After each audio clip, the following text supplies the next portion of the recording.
liturgia desse 18º domingo do tempo comum, ela vem nos falar sobre o pão, sobre a importância desse pão, do pão da vida. Isso nos é mostrado na primeira leitura e no Evangelho. Não simplesmente aquele pão que sacia a nossa fome física, mas o pão que sacia a nossa fome espiritual.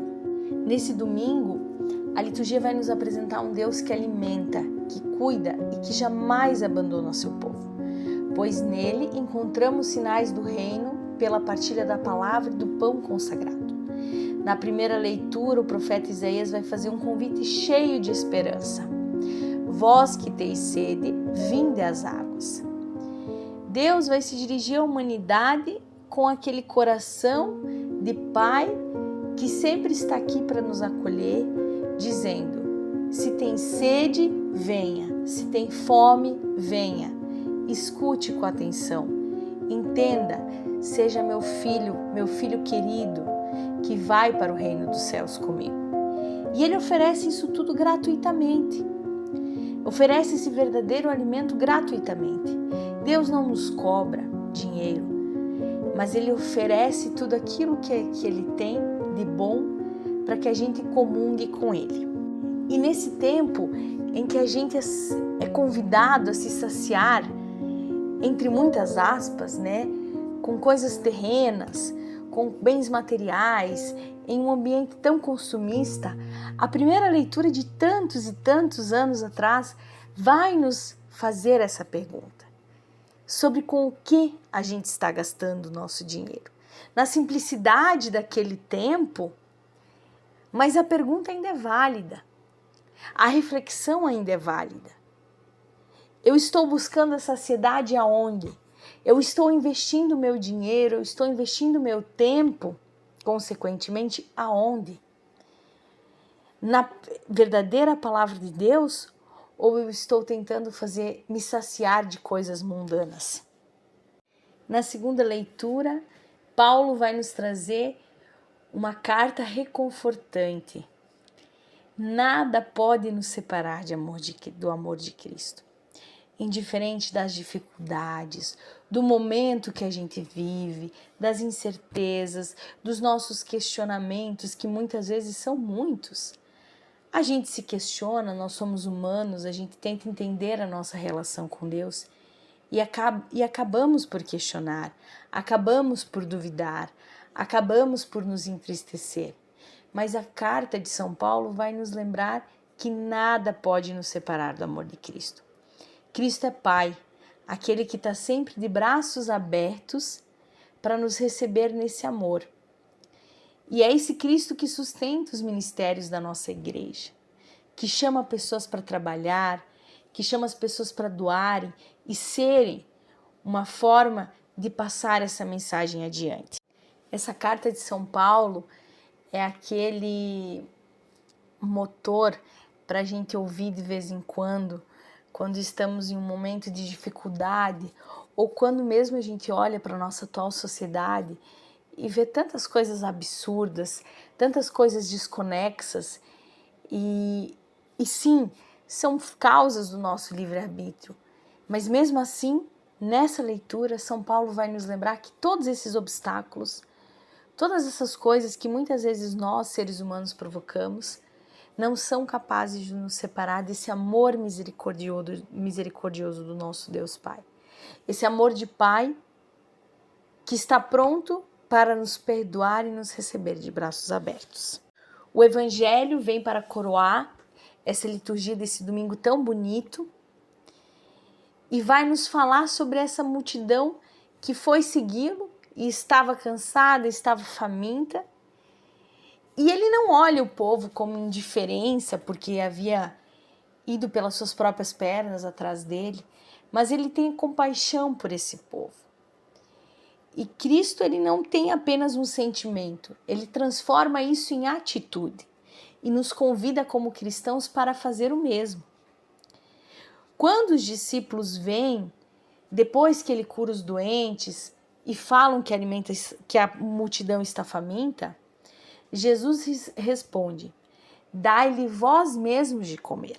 Cristo, Jesus, nos convida a sermos sinais da sua presença no meio do povo, servindo, cuidando, anunciando a palavra e repartindo o pão da vida com os nossos irmãos.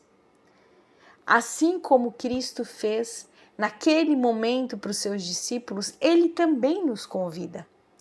Dai-lhe vós mesmos de comer, porque Cristo, Jesus, entende e nos convida a sermos sinais do reino, aqui e agora. No Evangelho, esse milagre dos pães também vai nos ensinar que Deus vai realizar grandes coisas a partir das pequenas generosidades humanas. 5 pães e 2 peixes podem parecer insuficientes, mas colocados na mão de Jesus, eles se tornam abundância. Assim também acontece com as nossas vocações. Deus chama pessoas simples, às vezes frágeis, limitadas, mas Deus chama aquelas pessoas para que elas coloquem a sua vida nas mãos de Deus. E Ele faz maravilhas em todas as vocações que essas pessoas trabalham, porque Ele está fazendo aquele milagre de multiplicações. E se olharmos pela lógica do que a gente prega como igreja, de multiplicar os pães, em quantos eventos que a gente participa, em que a gente sempre fala, traz cada um pouquinho que come, e quando junta tudo, né, sobra um monte para todo mundo levar para casa, e aí todo mundo fica pensando assim, mas como que acontece isso? Porque quando a gente se junta, a gente multiplica. E é essa multiplicação que faz o milagre da abundância. Se somente um servir alguma coisa para todos, não que seja pobre, mas é limitado. Mas quando todos nós pegamos juntos o projeto do reino de Deus, o projeto das nossas comunidades, o projeto das nossas paróquias e trabalhamos dessa forma, a gente multiplica. E quando a gente multiplica, a gente tem fartura. E juntando a primeira leitura, a segunda leitura e o evangelho da multiplicação de pães, a gente pode olhar para o mistério da Eucaristia. A Eucaristia é um alimento gratuito, assim como as palavras de Deus que Deus nos dá, para o nosso povo que é livre, para que a gente possa saciar a nossa fome e a nossa sede. A Eucaristia é a nossa força de libertação, a nossa força para sermos humanos e a nossa força também para estarmos engajados na construção de uma nova sociedade. A Eucaristia, a opção de de comungarmos a Eucaristia é a nossa força para a construção de uma nova sociedade, baseada nessa partilha que Jesus tanto quis, que Jesus tanto pregou, que Jesus tanto mostrou. Quando somos batizados cristãos, a gente enfrenta dificuldades para viver o projeto de Deus.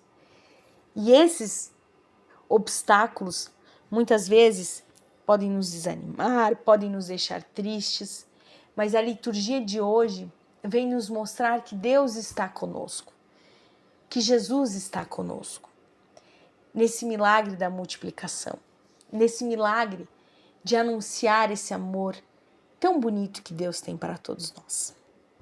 Que durante essa semana a gente possa se perguntar se a gente está vivendo essa partilha e a comunhão diante dessa sociedade que a gente vive.